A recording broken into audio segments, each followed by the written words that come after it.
All right, I just got this envelope from Daycare and it's going to tell me how much I can expect to pay after our tuition rate goes into effect. So I want to show you what we're going to be paying for 2 kids in full-time daycare.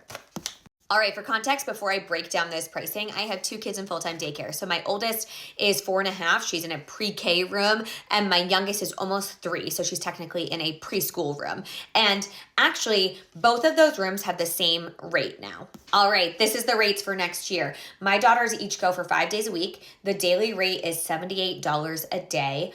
And so the total for each child is $20,280, but technically we get a sibling discount.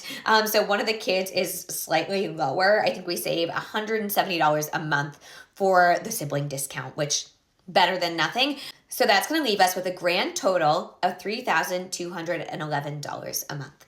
Now, for context, right now I am paying $3,027 a month. But 6 months ago, I was paying $3,393 a month. And so recently our rate went down because my youngest daughter moved into a preschool room. And this is the thing about daycare. When you sign up for daycare, they'll give you this tuition sheet and it's going to show you the pricing. And the pricing depends on how old the kids are. So when they're infants, they are most expensive. And when they're like preschool, pre-K, it's least expensive.